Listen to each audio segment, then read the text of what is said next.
तो हमने कल ये किया था, ये जो है इसका हमको कंडेंस फार्मूला निकालना था और अलग अलग ग्रुप्स इसको जो अटैच्ड है उनके नाम बताने थे। तो ये है इसका कंडेंस फार्मूला, इधर देखिए।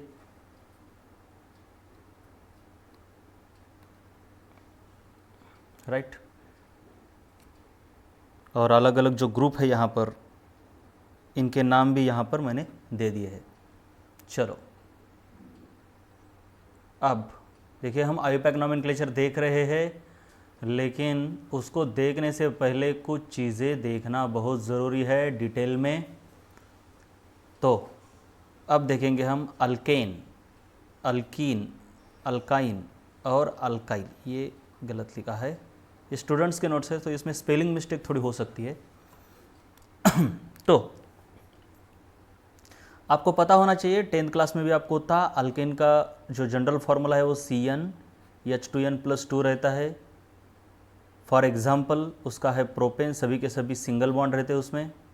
अल्किन का जनरल फार्मूला CnH2n है, उसमें एक या एक से ज़्यादा डबल बॉन्ड हो सकते हैं, जैसे कि ये प्रोपीन है। अल्काइन इसे कहते हैं CnH2n-2 उसका फार्मूला है। देखिए दो दो हाइड्रोजन कम होते जाते हैं जैसे जैसे आप अल्केन से अल्कीन की तरफ आते हो। देखिए इधर का एक हाइड्रोजन कम हो गया, इधर का एक हाइड्रोजन कम हो गया।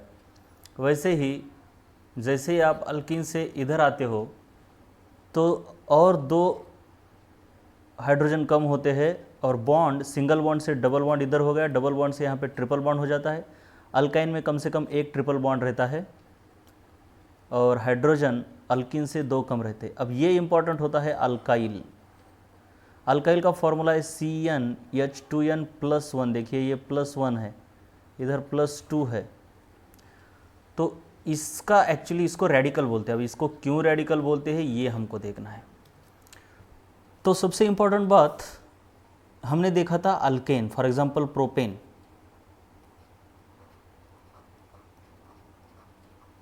कैसे देखा था, इनका फॉर्मेशन समझना इंपॉर्टेंट है। ये इसके 3 कार्बन्स है और इसको इस तरीके से 8 हाइड्रोजन होते हैं, राइट। इसलिए इसको हम बोलते हैं C3H8। अब यहाँ से प्रोपेन से प्रोपीन कैसे फॉर्म होता है, देखिए प्रोपीन, सिमिलर थिंग। बस होता क्या है, यहाँ के 2 हाइड्रोजन चले जाएंगे ये, राइट, और ये चले जाने के बाद कुछ इस तरीके से होगा।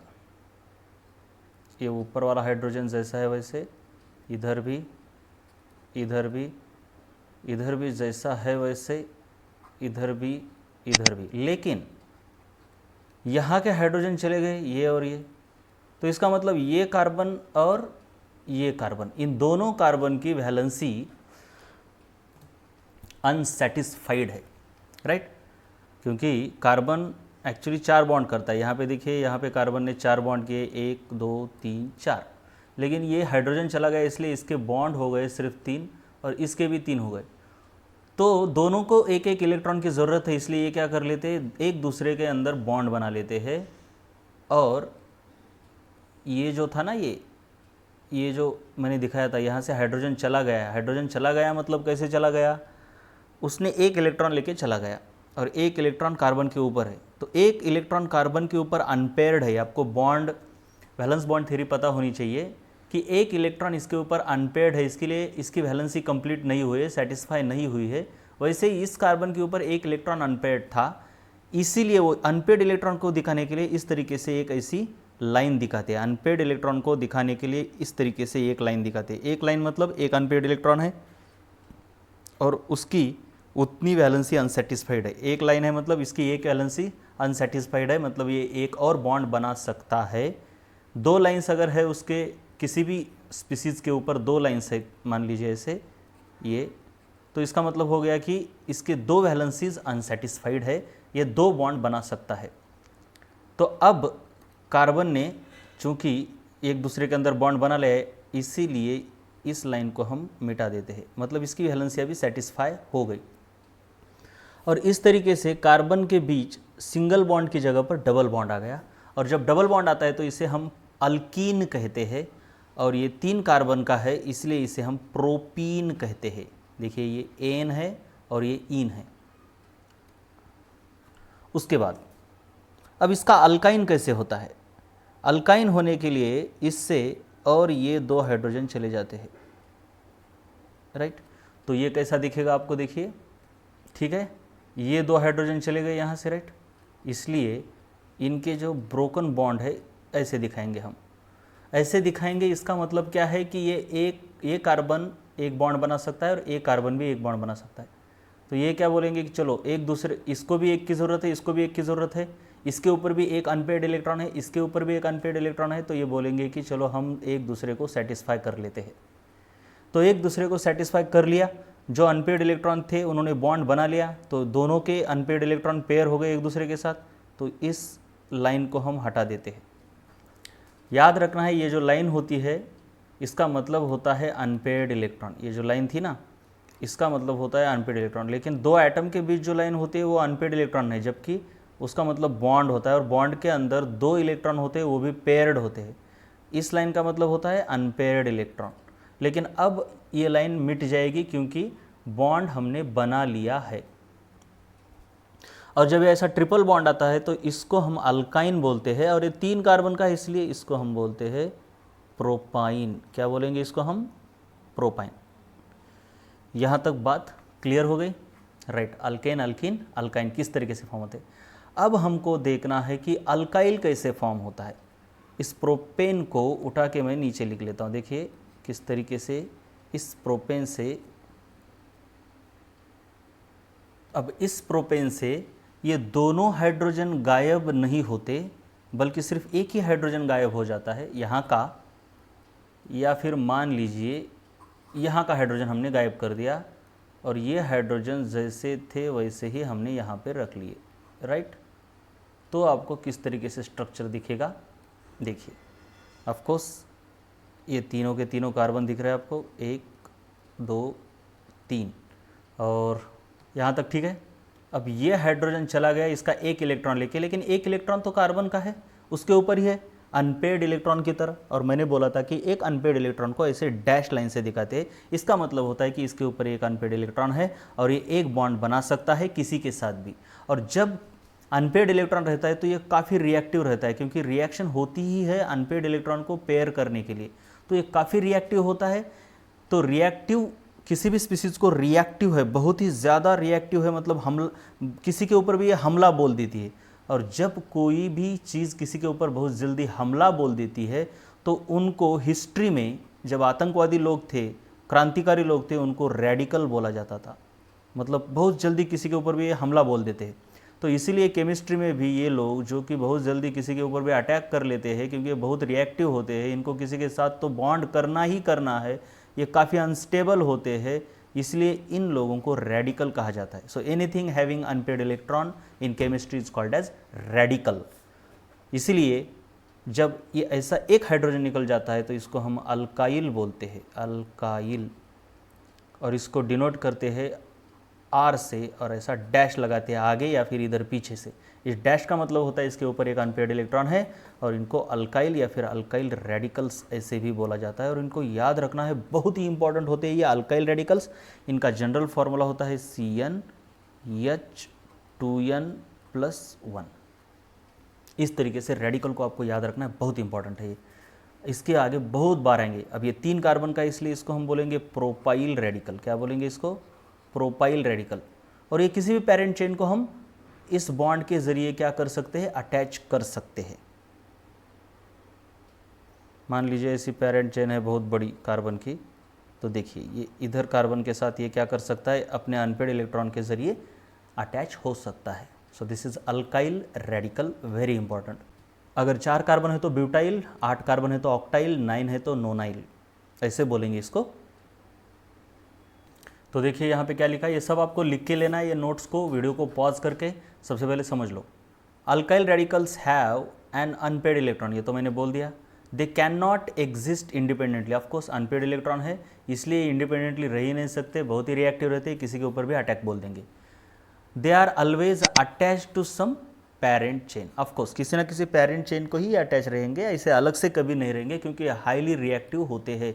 हमने पीछे पेरेंट चेन्स देखी है, राइट। तो उसको अटैच किए हुए जितने भी रेडिकल्स थे, ब्रांचेस थी, नियोपेंटाइल, आइसोपेंटाइल, सेकेंडरी पेंटाइल, ये सभी आइसोप्रोपाइल, ये सभी रेडिकल्स है। लेकिन वो अटैच होने के बाद रेडिकल नहीं कहते उनको, जब आप उनको अलग करोगे चेन से, जो कि बहुत इम्पॉसिबल है, लेकिन फिर भी थ्योरेटिकली अगर उसको अलग करोगे तो उसका एक अनपेड इलेक्ट्रॉन रहेगा, तो उसको हम रेडिकल बोलेंगे। Now steps in writing the IUPAC nomenclature हमने देखे हैं ऑलरेडी। पहली स्टेप देखी है, तो देखिए पहली स्टेप हमने क्या देखी है आईयूपैक नॉमेनक्लेचर में, ये identification of PFG, that is principal functional group. अब इसके बारे में थोड़ा डिटेल में देख लेते हैं। देखिए हमारा बेसिक ही चल रहा है, पहली ही स्टेप चल रही है अभी भी, लेकिन पहली स्टेप शुरू करने से पहले ही कुछ चीज़ें बेसिक थी वो मैंने ले ली। किस ग्रुप को क्या कहा जाता है, रेडिकल किसको बोलते हैं, ये सब। तो अब प्रिंसिपल फंक्शनल ग्रुप क्या होता है, पीएफजी क्या होता है, ये बहुत ही इंपॉर्टेंस है, बहुत ही इंपॉर्टेंट है, इसको आपको ध्यान से सुनना है। तो सबसे पहले तो कई सारे प्रिंसिपल फंक्शनल ग्रुप्स है आईयूपैक नॉमेनक्लेचर में। बेसिकली कोई भी कंपाउंड आईयूपीए यानी ऑर्गेनिक कंपाउंड कोई भी क्या होता है, एक ऐसी कोई तो स्ट्रेट चेन रहती है या फिर रिंग भी हो सकती है। इस रिंग को कुछ ब्रांचेस होते हैं, इनको रेडिकल्स भी कहा जाता है, और यहाँ पे कुछ डबल बॉन्ड, कहीं पर ट्रिपल बॉन्ड भी हो सकता है, और इनको अटैच्ड होते हैं कुछ ऐसे ग्रुप्स जिनमें कार्बन और हाइड्रोजन छोड़ के और कोई तो एटम रहता है, जैसे कि ऑक्सीजन, जैसे कि नाइट्रोजन, यानी कि कार्बन और हाइड्रोजन छोड़ के ये जो अलग एटम रहता है इसको हम हेट्रो एटम बोलते हैं। क्या बोलते हैं, हेट्रो एटम। सो ऐसा कोई भी ग्रुप या फिर अकेला एटम, विच एनी एटम और group which contains an hetero atom, इसको हम फंक्शनल ग्रुप कहते हैं। फंक्शनल ग्रुप, सबसे पहले तो हमने फंक्शनल ग्रुप क्या है पहले भी देख लिया है ऑलरेडी, वो आप एक बार फिर से देख लो। फंक्शनल ग्रुप ऐसी कोई भी चीज़ ऑर्गेनिक कंपाउंड में जिसको कार्बन हाइड्रोजन छोड़ के एक हेट्रो एटम अटैच्ड हो या फिर उसमें हेट्रो एटम हो, उसको हम फंक्शनल ग्रुप बोलते हैं। और उसके ऊपर ही उस ऑर्गेनिक कंपाउंड की ज़्यादातर प्रॉपर्टीज़ डिपेंड करती है, इसलिए इसको फंक्शनल ग्रुप कहते हैं, क्योंकि इसी के ऊपर उस ऑर्गेनिक कंपाउंड के फंक्शन डिपेंड रहते हैं, रिएक्टिविटी डिपेंड रहती है, इसको फंक्शनल ग्रुप बोलेंगे। लेकिन कभी कभी क्या होता है, एक ही कंपाउंड में एक से ज़्यादा फंक्शनल ग्रुप होते हैं, जैसे कि यहाँ पर देखिए ये एक है, ये दूसरा है, ये तीसरा है। तो ऐसे वक्त किसी एक को ज़्यादा महत्व देना पड़ता है और दूसरों को कम महत्व देना पड़ता है। जिसको ज़्यादा इंपॉर्टेंस दिया गया है, फॉर एग्जाम्पल इनमें इस अल्कोहल को देना पड़ता है, उसे बोलते हैं प्रिंसिपल फंक्शनल ग्रुप। मतलब सभी फंक्शनल ग्रुप में ज़्यादा इंपॉर्टेंट वाला, मुख्य, प्रिंसिपल, राइट। प्रिंसिपल का मतलब होता है मुख्य। सो प्रिंसिपल फंक्शनल ग्रुप बोलते हैं उसको। अब किसको ज़्यादा इंपॉर्टेंस देना है और किसको कम देना है, इसके लिए आईयूपैक ने एक लिस्ट जारी की है। उसमें जो सबसे पहला है उसको ज़्यादा इंपॉर्टेंस है, जो नीचे है उसको कम इंपॉर्टेंस है। इस लिस्ट को बनाने में कोई लॉजिक यूज़ नहीं किया है, मतलब ज़्यादा रिएक्टिव फंक्शनल ग्रुप यानी ज़्यादा इंपॉर्टेंट, ऐसा कुछ नहीं है। जो लिस्ट आर्बिट्रेरीली बनाई है, बस उस लिस्ट को हमको रटना पड़ता है। इस पॉइंट को मैं आपको बाद में बताऊंगा। पहले हम देख लेते हैं वो टेबल जिस टेबल में वेरियस फंक्शनल ग्रुप्स को अरेंज किया है according to the order of preference. Order of preference का मतलब क्या होता है कि किसको ज़्यादा इंपॉर्टेंस है, या फिर ऑर्डर ऑफ प्रेसिडेंस भी बोलते हैं इसको, प्रेसिडेंस, ऑर्डर ऑफ प्रेसिडेंस भी कहा जाता है, राइट। ऑर्डर ऑफ प्रेफरेंस मतलब ऐसी लिस्ट जिसमें किसको ज़्यादा महत्व है उसको ऊपर रखा जाता है और जिसको कम इंपॉर्टेंस है उसको नीचे रखा जाता है, तो वो देखते हैं हम। तो ये है वो लिस्ट ऑर्डर ऑफ प्रेफरेंस की। अलग अलग फंक्शनल ग्रुप है, बस इनके नाम अभी जान लो, इनके स्ट्रक्चर्स हम बाद में डिटेल में देखेंगे। तो सबसे ज़्यादा इंपॉर्टेंट हमारी एनसीईआरटी के मुताबिक कार्बोक्सिलिक एसिड है। सल्फोनिक एसिड एनसीईआरटी में डायरेक्टली कहीं पर नहीं है, लेकिन कभी किसी चैप्टर में एक आध बार आ जाता है, इसलिए इसको बस ध्यान में रखो। लेकिन डायरेक्टली ज़्यादा बार यूज़ होने वाले कार्बोक्सिलिक एसिड। उसके बाद है ईस्टर फंक्शनल ग्रुप, इनके बारे में डिटेल में हमको बाद में देखना है। उसके बाद है असील हैलाइड्स। असील हैलाइड्स अगर आप देखोगे, आपको 10th में भी था, कार्बोक्सिलिक एसिड को COOH इस तरीके से लिखते हैं, ईस्टर को COOR इस तरीके से लिखा जाता है, ये ईस्टर को, और ये असील हैलाइड्स रहते हैं ROX या फिर COX। उसके बाद है अमाइड्स, इनके स्ट्रक्चर बाद में देखेंगे, मैं बार बार बोल रहा हूँ। उसके बाद है नाइट्राइल्स, अल्डिहाइड्स, कीटोन्स, अल्कोहल्स, और सबसे नीचे है अमाइंस। इनको याद रखने के लिए एक ट्रिक है। क्या ट्रिक है? देखिए, CA मतलब कार्बोक्सिलिक एसिड। CA जो कि आपको पता है चार्टर्ड अकाउंटेंट होता है, ऐसे याद रखना है स्टोरी। CAची सिस्टर आणि कॉक्सची अम्मा, CAची सिस्टर आणि कॉक्सची अम्मा नटून, नायट्राइल मतलब नटून आल्या, आल्या मीन्स अल्डिहाइड, नटून आल्या पण कुठून आल्या? अहमदपूरहून। CAची सिस्टर आणि कॉक्सची अम्मा नटून आल्या पण कुठून आल्या? अहमदपूरहून आल्या। हे ऑर्डर ऑफ प्रेफरेंस को याद रखने के लिए इस ट्रिक को बहुत ही इंपॉर्टेंट आपको देना है। ठीक है, ये देखिए यहाँ पे एक जगह पर है CAची सिस्टर व कॉक्सची अम्मा, अम्मा म्हणजे आई, अम्मा नटून आल्या पण कुठून आल्या? आंसर है अहमदपूरहून आल्या। अहमदपूर मतलब अमाइंस। अब इसको आप हिंदी में भी कर सकते हो, ये मैंने मराठी में कर दिया है। ओके, अब बहुत इम्पॉर्टेंट, ये बहुत ही इम्पॉर्टेंट टेबल है। इस टेबल को हमको याद करना है, रटना है, बहुत इम्पॉर्टेंट है। फंक्शनल ग्रुप जो अलग अलग मैंने अभी बताए हैं, उनका डिटेल्स यहाँ पे दिया है, उनका स्ट्रक्चर वगैरह सब कुछ दिया है, उनके फॉर्मूले, कंडेंस फॉर्मूले दिए हैं, और इनको प्रीफिक्स क्या है, इनका सफिक्स क्या है, ये हमको रटना है। इनका प्रीफिक्स और सफिक्स बस अभी रटना है, इसका यूज़ क्या है ये आगे देखेंगे, अभी बस रटना होता है। और धीरे धीरे आप रट भी जाओगे जैसे जैसे आप एग्जाम्पल सॉल्व करोगे। बस याद रखो, इस टेबल को देख के हमको आईयूपैक नॉमेनक्लेचर सीखना है। रटे नहीं तो भी चलेगा अभी, लेकिन बाद में अपने आप रट लोगे। हमने अभी तक रटा है ये सीक्वेंस, ये वाली सीक्वेंस जो दिख रही है ना, ये सीक्वेंस हमने रटी है एक ट्रिक से। CA, ये सल्फोनिक एसिड बीच में है, उतना इंपॉर्टेंट नहीं है एनसीईआरटी में। CAची सिस्टर आणि कॉक्सची अम्मा नटून आल्या पण कुठून आल्या? आल्या मीन्स अल्कोहल, और एक बार अहमदपूरहून आल्या। चलिए अब ये फंक्शनल ग्रुप का डिटेल में हम देख लेते हैं स्ट्रक्चर। सबसे पहले कार्बोक्सिलिक एसिड। कार्बोक्सिलिक एसिड का स्ट्रक्चरल फॉर्मूला इस तरीके से है। चलिए इसको ज़रा समझ लेते हैं हम, क्या है ये स्ट्रक्चरल फॉर्मूले का मतलब क्या होता है, इसको हम ऐसे बाजू में क्यों लिखते हैं, ये सब कुछ देखेंगे, राइट। और फिर बाकी सभी का आपको अपने आप समझ में आएगा। देखिए, कोई भी अगर आपके पास ऐसा कंपाउंड है ये कार्बन का, तो इसको अगर कार्बोक्सिलिक ग्रुप मतलब कार्बोक्सिलिक एसिड अटैच्ड है, कहीं पे भी अटैच हो सकता है, ऐसा नहीं कि फाइनल कार्बन पे, यहाँ पे भी हो सकता है। तो C डबल बॉन्ड OH,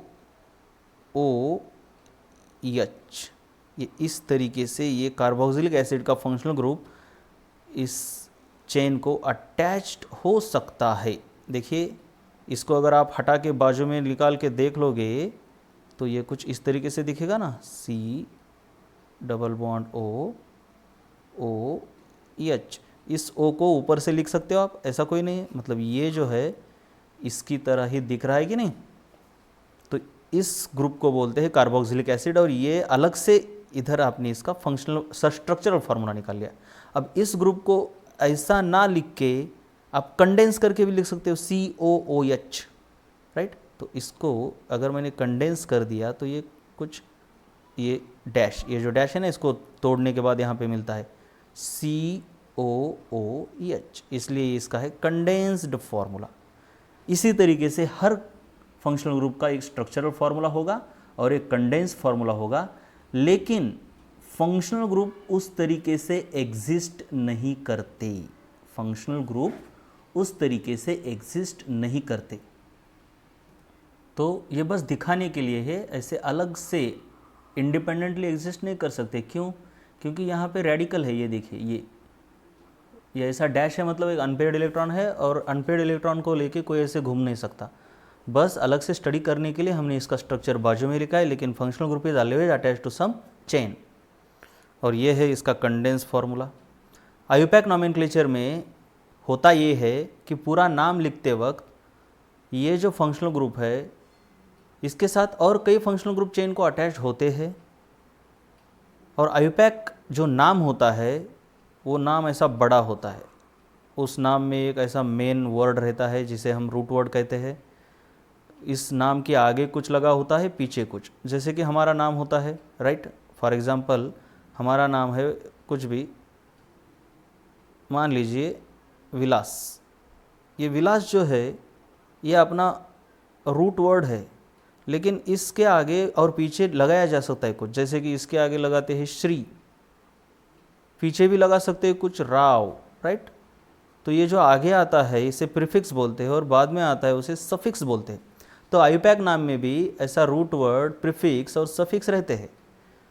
तो कोई फंक्शनल ग्रुप कभी कभी प्रीफिक्स में लिखना पड़ता है, तो किसी फंक्शनल ग्रुप को कभी कभी सफिक्स में लिखना पड़ता है। उसके लिए अलग से रूल है, ये हम बाद में देखेंगे।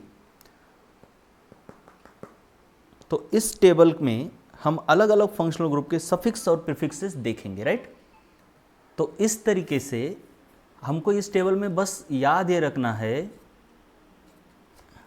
कि अगर कार्बोक्सिलिक एसिड का प्रीफिक्स यूज करने की कभी टाइम आए तो उसे हम उसका प्रीफिक्स भी हमको पता होना चाहिए, कार्बोक्सी है, और कभी कभी उसको सफिक्स की तरह भी हमको यूज करते आना चाहिए। तो सफिक्स उसका होता है ओइक एसिड। तो कोई भी फंक्शनल ग्रुप है उसका प्रीफिक्स आपको याद होना चाहिए और सफिक्स भी याद होना चाहिए, जो कि अपने आप याद हो जाता है, जल्दबाजी करने की कोई ज़रूरत ही नहीं है।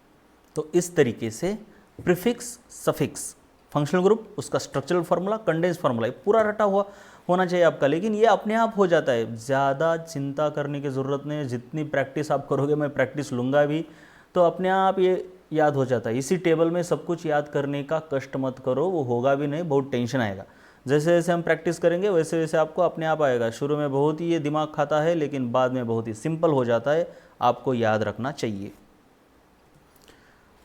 तो कार्बोक्सिलिक एसिड किसी कंपाउंड में किस तरीके से दिखता है, देखिए, जैसे कि हाइड्रोजन को अटैच है ये कार्बोक्सिलिक एसिड, CH3 यानी मिथाइल ग्रुप को अटैच है यहाँ पे ये कार्बोक्सिलिक एसिड, इसको हम बोलते हैं मिथेनोइक एसिड, इसको बोलते हैं इथेनोइक एसिड। बस एक एक एग्जाम्पल लिए है, ज़्यादा टेंशन मत लो, ये कहाँ से आया कैसे आया बाद में पता चलेगा।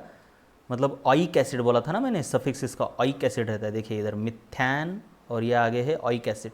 ज़्यादा दिमाग लगा के यहाँ पे समझने की कोशिश मत करना, मैंने बस एक एक एग्जांपल लिए है फॉर्मेलिटी के बेसिस पर। यहाँ पे टेंशन मत लो, बस ये टेबल को बस एक बार देख लो, बस देख लो, ये अपने आप बाद में पता चलेगा कि ये क्या है, और जब मैं बोल रहा हूँ तो ऐसा ही होगा। तो आगे वाले फंक्शनल ग्रुप हम क्या करेंगे, अगले वीडियो में देखेंगे। ओके।